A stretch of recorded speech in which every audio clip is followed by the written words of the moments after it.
Sainte Brigitte a vu ce qui se passe lorsque l'on bénit sa maison. La vérité sur l'eau bénite, c'est qu'elle n'est pas symbolique. Elle n'est pas un ornement rituel. Elle n'est pas un vestige superstitieux d'un âge primitif. Et ce qui se produit quand elle touche les murs de votre demeure n'est ni une métaphore, ni un simple vœu pieux.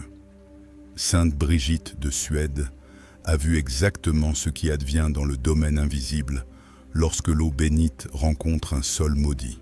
Elle a été témoin de la réaction d'entités que la plupart des gens refusent d'admettre qu'elles existent. Et ce qu'elle a consigné dans ses révélations au sujet de cette pratique ancestrale a été systématiquement négligé pendant des siècles, non pas supprimé, non pas interdit, simplement passé sous silence. Car si les catholiques comprenaient vraiment ce que Brigitte a vu, s'ils saisissaient ce que leurs ancêtres savaient d'instinct, aucune maison chrétienne ne resterait sans bénédiction, ne serait-ce qu'une seule nuit. Il y a une guerre qui se déroule chez vous en ce moment même. Vous ne pouvez pas la voir, vous ne pouvez pas l'entendre, mais elle est réelle. Et l'issue de cette guerre dépend de quelque chose de si simple que la plupart des croyants modernes l'ont entièrement abandonné. Un prêtre, de l'eau, une prière. C'est tout ce qu'il faut pour tout changer. Mais voici ce que Brigitte a découvert et qui transforme notre compréhension même de cette pratique. L'eau bénite ne se contente pas de repousser les ténèbres, elle les révèle d'abord. Et ce qui est révélé quand l'eau bénite entre dans un espace non béni est quelque chose que la plupart des âmes ne sont pas prêtes à contempler.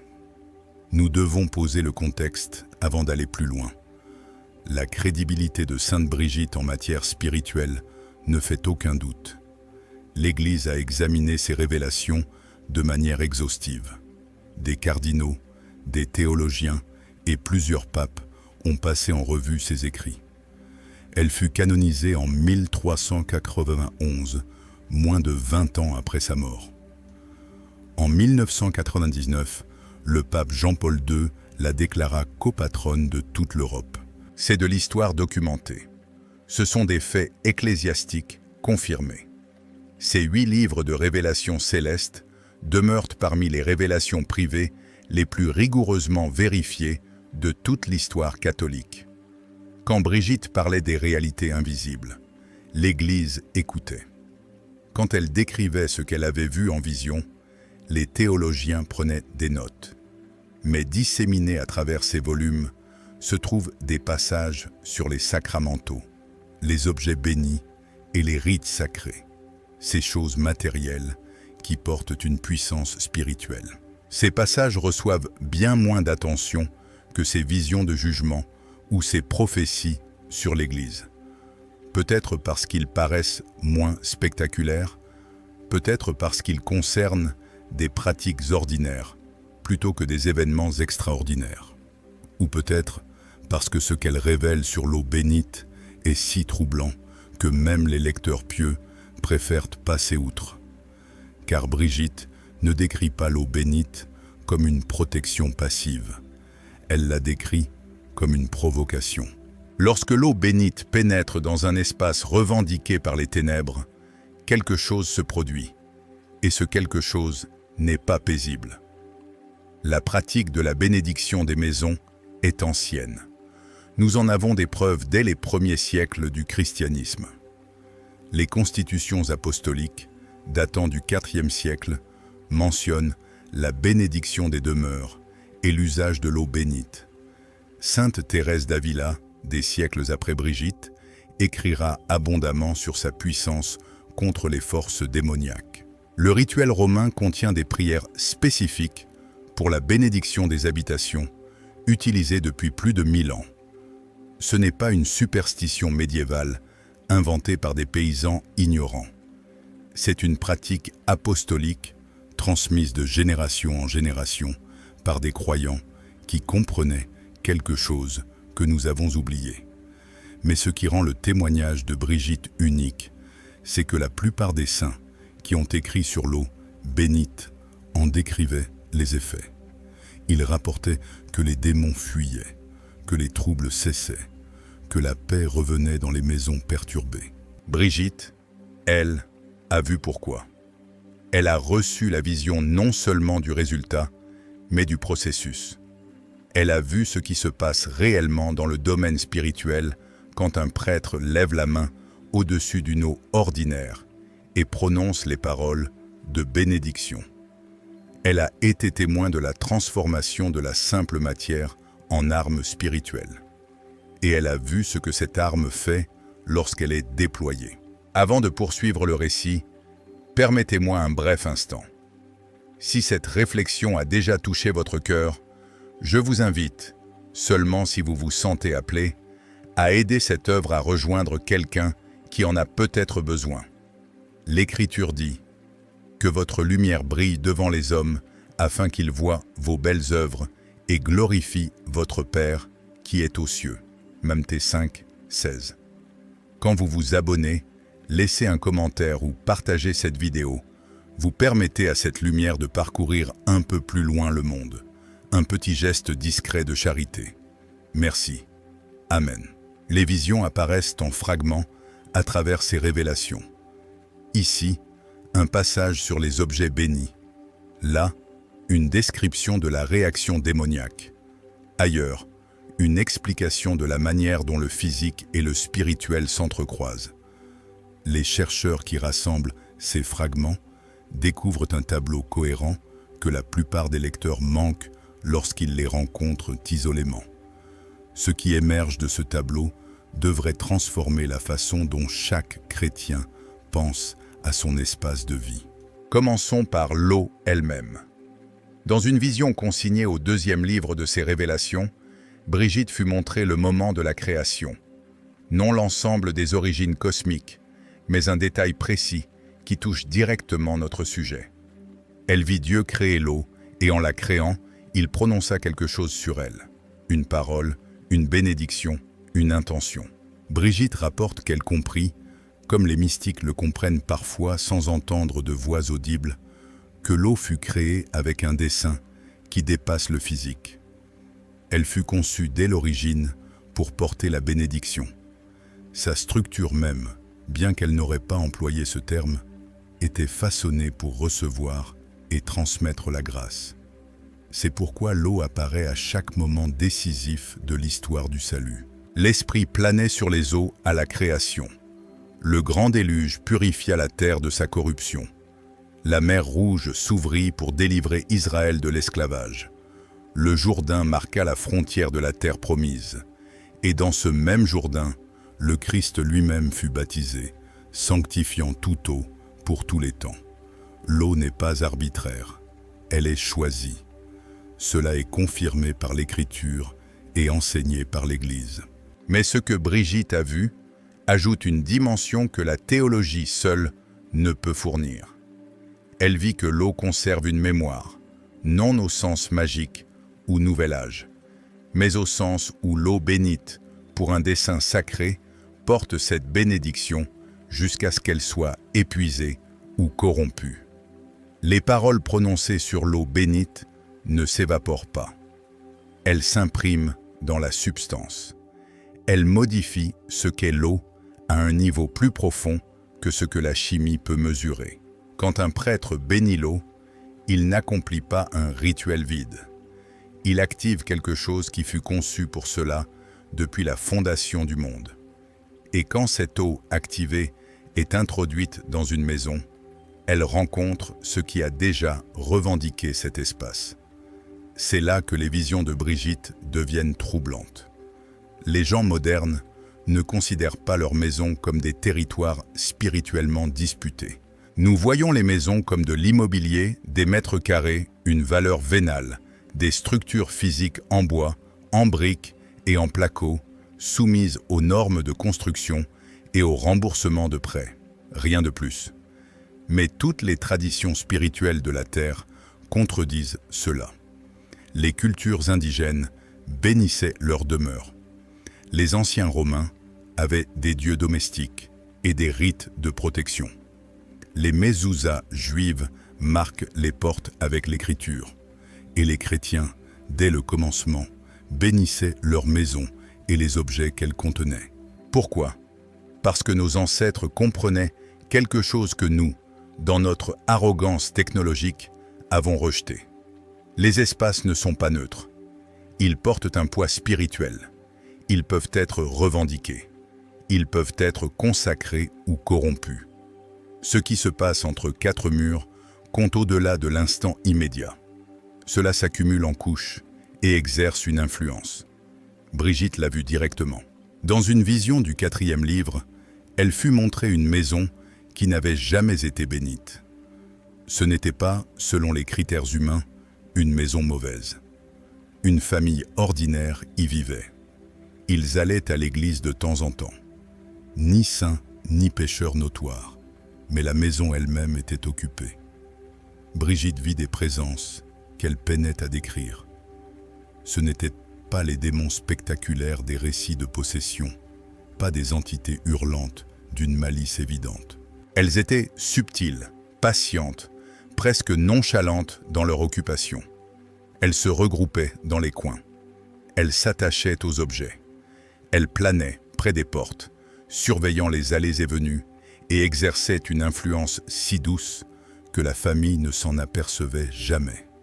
Une pensée de désespoir ici, une bouffée de colère là, une tentation murmurée au moment précis de la faiblesse, une distraction pendant la prière, une froideur entre les membres de la famille que personne ne pouvait expliquer.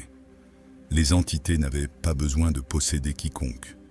Elles se contentaient de résider et leur présence empoisonnait lentement, imperceptiblement, l'atmosphère. Brigitte demanda, comme dans le langage de ses visions, comment étaient-elles entrées? La réponse la glaça. Elles avaient été invitées, non pas consciemment, non pas par des rituels occultes ou des invocations de puissances ténébreuses. Leur invitation était passive, un manquement à la bénédiction, un refus de revendiquer l'espace pour Dieu, un abandon de la protection spirituelle que l'Église met à disposition. En l'absence de bénédiction, les ténèbres présumaient la permission. C'est un principe qui traverse toutes les révélations de Brigitte, et il a des implications profondes pour notre compréhension de la guerre spirituelle. Le mal ne force pas toujours les portes. Souvent, il se contente d'entrer par celles qui n'ont jamais été verrouillées. Une maison bénite est revendiquée. La bénédiction établit la propriété. Elle déclare à toute entité spirituelle « Cet espace appartient à Dieu ». Les intrus n'y sont pas les bienvenus. Mais une maison jamais bénite ne fait aucune déclaration de ce genre. Elle reste dans une ambiguïté spirituelle, et dans cette ambiguïté, des forces opportunistes s'installent. Elles ne sont pas nécessairement spectaculaires. Elles ne provoquent pas toujours des manifestations évidentes, mais elles sont là, attendant, influençant, se nourrissant des petites ténèbres que chaque foyer génère par les conflits, les péchés et la négligence spirituelle. Vous pourriez penser que cela ressemble à de la superstition. Les chrétiens éclairés ne devraient-ils pas savoir mieux? Pourtant, considérez le témoignage des exorcistes. Le père Gabriele Amorth, exorciste en chef du Vatican pendant des décennies avant sa mort, en 2016, a écrit abondamment sur l'importance des maisons bénites. Il rapportait cas après cas où l'influence démoniaque commençait par des demeures non bénites. Il décrivait comment les entités établissaient des points d'appui par l'absence de protection plutôt que par une invitation spectaculaire. Cela est documenté dans ses ouvrages publiés. C'est l'expérience de professionnels formés qui affrontent directement le mal spirituel. Et cela correspond exactement à ce que Brigitte a vu 7 siècles plus tôt. Nous arrivons maintenant au cœur de sa révélation sur l'eau bénite. Brigitte fut montrée ce qui se passe quand l'eau bénite est enfin introduite dans une maison non bénite. Et ce qu'elle a contemplé n'était pas une transition douce, c'était la guerre. Dans sa vision, elle vit un prêtre entrer dans la demeure pour accomplir la bénédiction traditionnelle. Il portait de l'eau bénite, il tenait un rituel. Il commença à réciter les antiques prières de l'Église. Et dès que les premières gouttes d'eau bénite touchèrent les murs, la maison s'embrasa, non pas physiquement. La famille présente ne vit rien d'inhabituel. Elle entendit les prières du prêtre. Elle ressentit peut-être une certaine solennité. Mais dans le domaine spirituel que Brigitte fut autorisée à observer, le chaos régnait. Les entités qui avaient occupé la maison réagirent à l'eau bénite comme la chair réagit à l'acide. Elles hurlèrent, bien que nulle oreille humaine ne put les entendre. Elles fuyaient de pièce en pièce, cherchant les recoins que l'eau bénite n'avait pas encore atteints. Elles griffaient les murs, tentant de maintenir leur emprise sur un territoire qu'elles occupaient depuis des années. Et tandis que le prêtre avançait méthodiquement dans la maison, bénissant chaque pièce, les entités se trouvaient face à un choix, partir ou être expulsées. Certaines s'enfuirent immédiatement. C'étaient les esprits les plus faibles, les présences opportunistes qui n'avaient jamais enraciné profondément. Le contact de l'eau bénite leur était insupportable. Elles s'échappèrent par les fenêtres, par les fissures, par toutes les ouvertures qu'elles pouvaient trouver. Mais d'autres résistèrent. Brigitte vit des esprits qui occupaient de la maison depuis si longtemps qu'ils la considéraient comme leur propriété.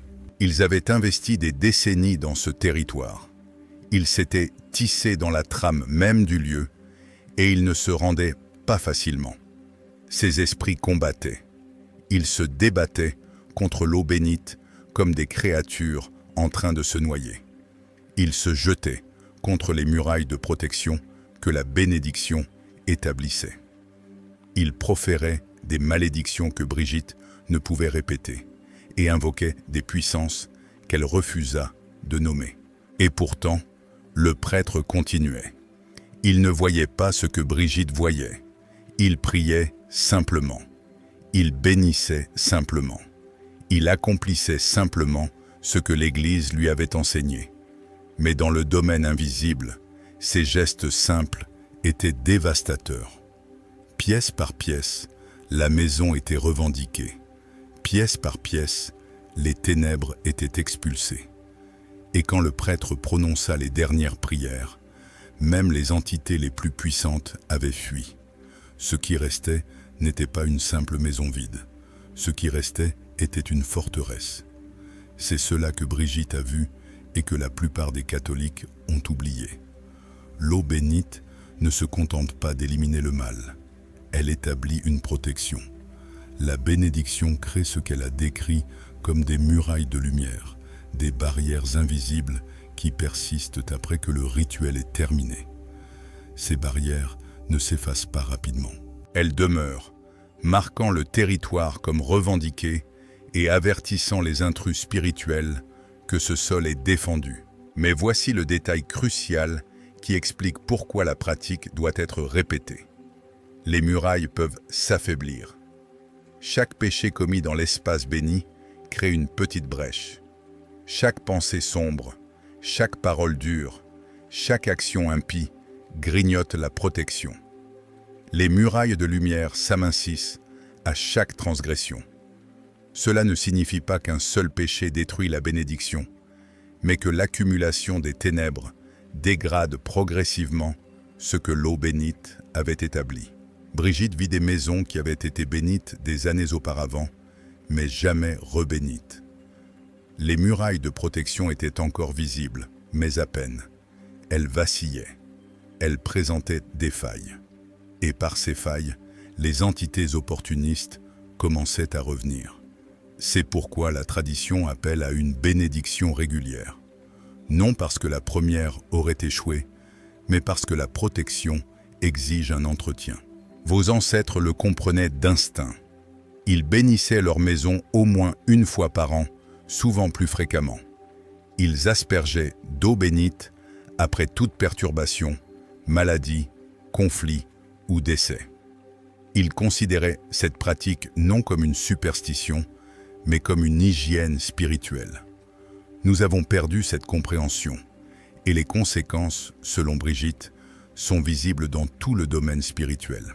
Dans une autre vision, Brigitte fut élevée au-dessus de la terre et on lui montra les demeures humaines d'un point de vue spirituel. Ce qu'elle vit la fit pleurer. L'immense majorité des maisons étaient sombres.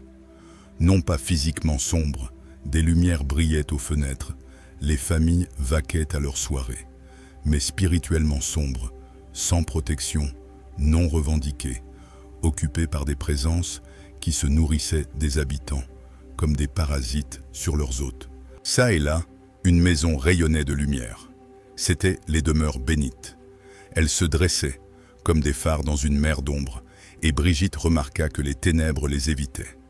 Les entités qui circulaient librement dans les quartiers non bénis contournaient les maisons protégées. Elles ne pouvaient y entrer. Elles ne pouvaient même pas s'en approcher sans malaise. Mais ces maisons lumineuses étaient rares. Brigitte demanda à son guide divin « Pourquoi si peu de chrétiens se protègent-ils ? L'Église fournit les moyens. La pratique est ancienne et simple. Pourquoi ne l'utilisent-ils pas ?» La réponse fut sobre. Ils ne croient pas vraiment. Non qu'ils renient ouvertement la foi, non qu'ils rejettent l'Église ou ses enseignements, mais ils ne croient pas véritablement à la guerre invisible. Ils considèrent les démons comme des métaphores. Ils voient la protection spirituelle comme un vestige primitif d'âge moins éclairé. Et ainsi, ils vivent sans protection. Ils dorment dans des maisons occupées par des entités qu'ils refusent d'admettre. Ils élèvent leurs enfants dans des espaces où les ténèbres ont libre accès. Ils s'étonnent du conflit sous leur toit, de l'impossibilité de la paix, de la prière qui semble inefficace. Et ils ne songent jamais que le problème pourrait être l'emplacement même. Maintenant, je dois partager quelque chose que Brigitte a vu et que la plupart des commentateurs de ces révélations choisissent de ne pas aborder. Elle vit ce qui arrive aux enfants élevés dans des maisons non bénites. Cette vision apparaît dans le 5e livre de ces révélations, et elle compte parmi les passages les plus troublants de toute son œuvre. Brigitte fut montrée un enfant dormant dans une maison non bénite. Autour du lit de l'enfant, des entités se rassemblaient. Elles n'attaquaient pas l'enfant, pas de manière évidente. Elles étaient simplement présentes, observant, attendant. Et pendant que l'enfant dormait, elles murmuraient, non des paroles que l'enfant pouvait entendre consciemment, mais des impressions, des sentiments, des germes de pensée qui germeraient plus tard. Tu es seul. Personne ne t'aime vraiment. Le monde est contre toi. Ne fais confiance à personne. Dieu, s'il existe, est loin. Ces murmures s'accumulaient, nuit après nuit, année après année. L'enfant grandissait en portant des fardeaux qui semblaient surgir de nulle part. Une anxiété sans cause, un désespoir sans raison, un sentiment d'isolement spirituel qu'aucun réconfort humain ne pouvait guérir. Brigitte vit ce schéma se répéter dans d'innombrables foyers. Des enfants absorbant l'influence de présences dont leurs parents refusaient l'existence. De jeunes âmes modelées par les ténèbres, parce que la simple protection de l'eau, bénite, n'avait jamais été accordée. Cela n'est pas pour blâmer les parents. La plupart des parents d'aujourd'hui n'ont jamais été instruits sur la protection spirituelle. Ils ont hérité d'une foi diluée qui rejette ces choses comme superstition. Ils sont autant victimes que coupables, mais les enfants, eux, souffrent encore. Les entités murmurent toujours et la protection reste inutilisée. Peut-être vous demandez-vous, y a-t-il des preuves scientifiques ou psychologiques de tout cela?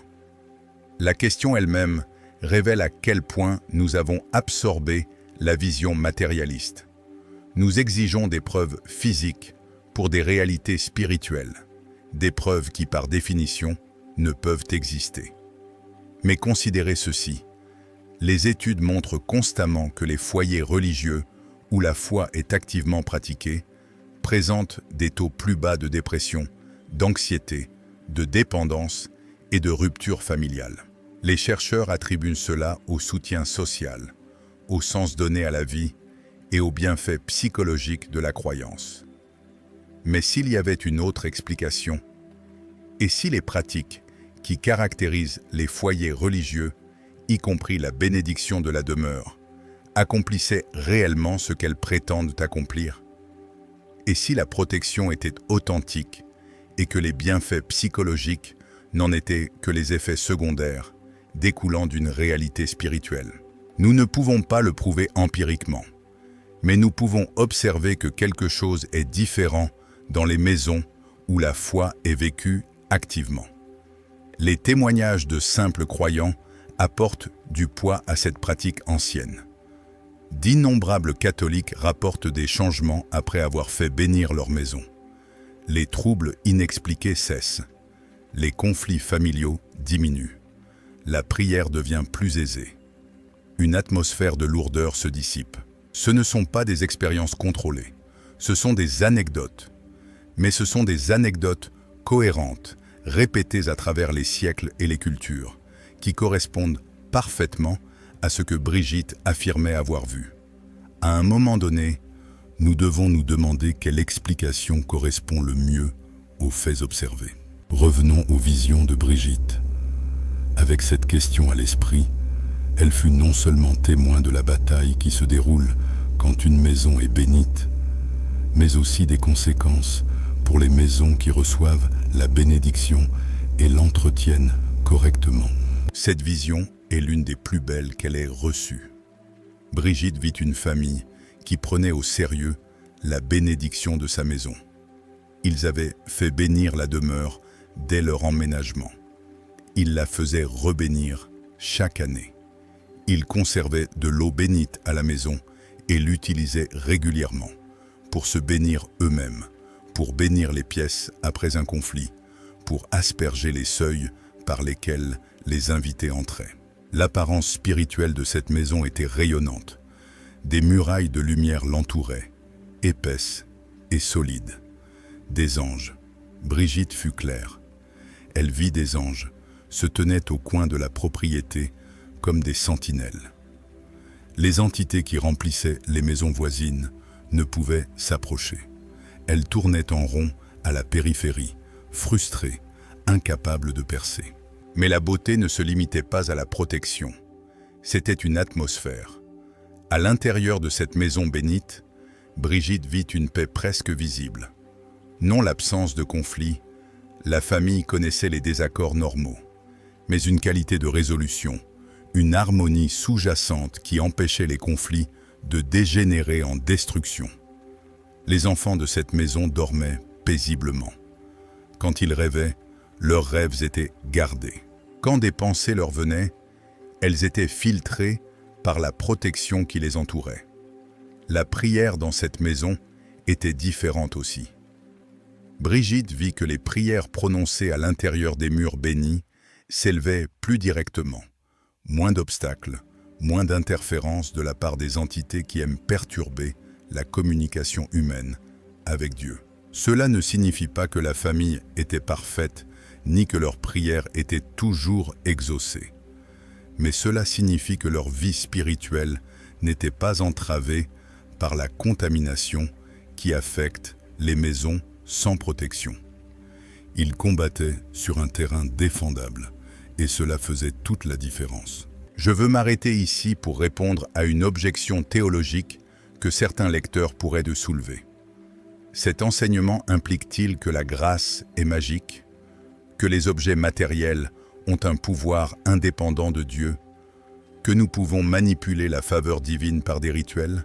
La réponse est non, et comprendre pourquoi est essentiel. L'eau bénite n'a aucun pouvoir en elle-même. L'eau reste de l'eau. La bénédiction n'est pas un sortilège qui transforme la chimie en magie. Ce que la bénédiction accomplit, c'est d'invoquer la protection de Dieu et d'établir une revendication d'alliance sur l'espace.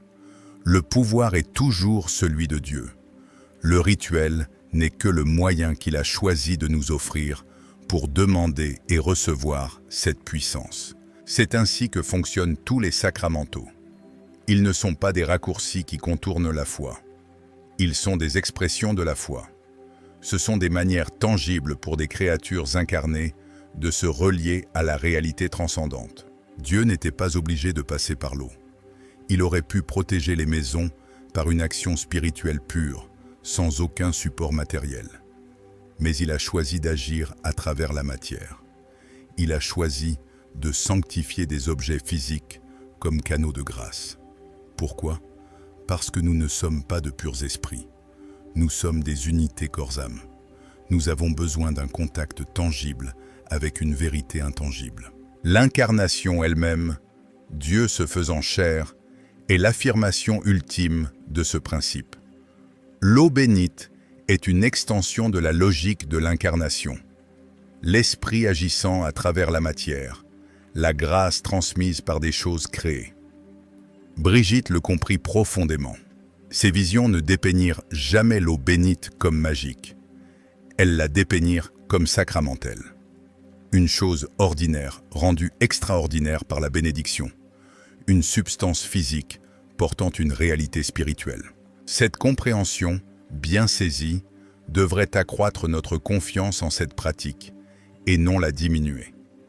Nous devons maintenant aborder ce que Brigitte a vu et qui complique le tableau simple que je viens de présenter. L'eau bénite n'agit pas automatiquement. Dans une vision troublante, Brigitte fut montrée une maison bénie par un prêtre qui ne croyait pas vraiment à ce qu'il faisait. Il accomplit le rituel correctement. Il prononça les paroles avec précision. Il aspergea l'eau selon les formes prescrites, mais presque rien ne se produisit. Les entités présentes dans la maison s'agitèrent légèrement face au rituel. Elles parurent mal à l'aise, mais elles ne fuirent pas. Les murailles de lumière qui auraient dû se former restèrent minces, vacillantes, à peine visibles. Brigitte demanda pourquoi. On lui répondit que la bénédiction exige la foi, non une foi parfaite, mais une foi réelle. Quand celui qui bénit ne croit pas, la bénédiction s'affaiblit. Quand ceux qui la reçoivent ne croient pas, la protection ne s'enracine pas. Cela explique pourquoi certaines familles font bénir leur maison et ne remarquent aucune différence. Le rituel est nécessaire, mais il n'est pas suffisant. La foi doit l'accompagner. La famille doit réellement croire que ce qu'elle fait est réel, que la protection s'établit, que le Dieu qu'elle sert a pouvoir sur les ténèbres. Cela ne signifie pas que la foi doit être parfaite. Brigitte vit des bénédictions opérées pour des familles dont la foi était fragile, interrogative. L'exigence est la sincérité, non la certitude absolue. Mais si la bénédiction est traitée comme un rituel vide, accompli par simple tradition, sans véritable croyance, sa puissance diminue. Les entités sentent la différence. Elles perçoivent si une bénédiction est soutenue par la foi ou si elle n'est que formule, et elles réagissent en conséquence. C'est à la fois un avertissement et un encouragement. Avertissement. Ne traitez pas la bénédiction comme une superstition, même en la pratiquant. Encouragement. Votre foi, si faible soit-elle, renforce la protection. Il existe une autre condition que Brigitte vit affecter la puissance de la bénédiction des maisons. L'état moral du foyer compte. Une maison où l'on pratique gravement le péché ne peut être pleinement protégée. C'est comme tenter de bâtir une forteresse tout en démolissant les murs en même temps. Brigitte vit des maisons où la bénédiction fut demandée et accordée, mais où les habitants persistaient dans le péché grave. Pornographie consommée dans les chambres, haine entretenue dans les cœurs, mensonges proférés quotidiennement, abus dissimulés derrière des portes closes. Dans ces maisons, la protection établie par la bénédiction était immédiatement minée. Les murailles de lumière se formaient, puis s'effondraient à mesure que le péché les rongeait. Les entités expulsées par l'eau bénite revenaient rapidement, trouvant des brèches créées par les personnes mêmes que la bénédiction était censée protéger. Cela ne signifie pas que seules les familles parfaites peuvent avoir des maisons protégées. La perfection est impossible en ce monde, mais cela signifie que le péché grave délibérés et non repentis, créent des points de rupture qu'aucune quantité d'eau bénite ne peut sceller définitivement. Bénédiction et comportement doivent aller de pair. La bénédiction établit la protection, le comportement l'entretient. Quand les deux sont présents, même les familles faibles deviennent des forteresses spirituelles. Quand la bénédiction existe, mais que le comportement la contredit, la protection échoue. Ce principe traverse toute l'Écriture. La bénédiction n'est jamais séparée de l'obéissance. La protection de Dieu n'est jamais purement mécanique. L'alliance exige deux parties, Dieu qui bénit et les humains qui répondent par une vie fidèle. La bénédiction des maisons n'est pas une exception à ce principe. Elle en est un exemple. Nous arrivons maintenant à la partie la plus intense des révélations de Brigitte sur ce sujet. Elle fut montrée ce qui se passe au moment de la mort dans les maisons bénites et dans les maisons non bénites. Le processus de la mort, selon les visions de Brigitte, n'est pas seulement physique.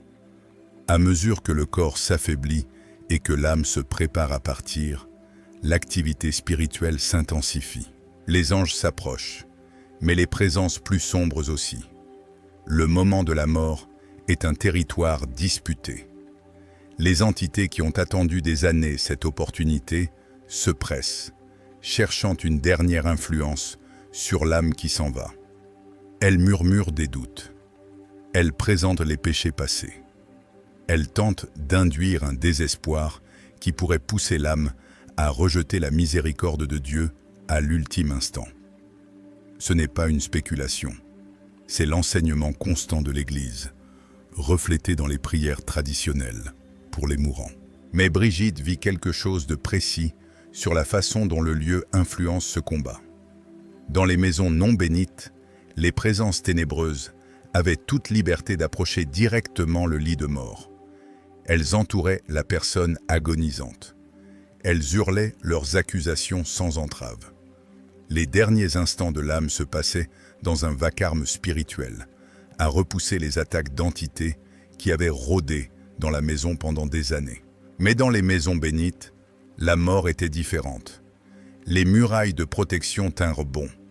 Les présences ténébreuses pouvaient s'approcher de la limite de la propriété, mais pas plus loin. Elles rageaient à l'extérieur, furieuses, que leur ultime opportunité d'influence fut bloquée. À l'intérieur, la personne mourante affrontait la mort dans une paix relative. Les anges pouvaient servir sans interférence. Les dernières prières s'élevaient sans obstacle. Le passage de la vie au jugement se déroulait dans des conditions protégées. C'est pourquoi nos ancêtres insistaient pour mourir dans des espaces bénis. C'est pourquoi les catholiques traditionnels apportaient de l'eau bénite au chevet des mourants, bénissaient la chambre à plusieurs reprises à mesure que la mort approchait, et entouraient l'agonisant de prières et de sacramentaux. Ils comprenaient que le moment de la mort n'est pas le moment de découvrir que la protection n'avait jamais été établie. En conclusion, je voudrais vous laisser avec une bénédiction ancrée dans la même vérité à laquelle Sainte Brigitte a consacré sa vie. Même une seule prière sincère peut ouvrir une porte de grâce. L'Écriture nous dit « Approchez-vous de Dieu, et il s'approchera de vous » JC 4:8. Si vous vous sentez touché, écrivez simplement « Amen » ou partagez d'où dans le monde vous nous suivez. Chacun s'approche à sa manière, et parfois voir une autre âme dire « Amen » est l'encouragement dont quelqu'un d'autre avait besoin. Que Dieu vous bénisse et vous garde. Amen.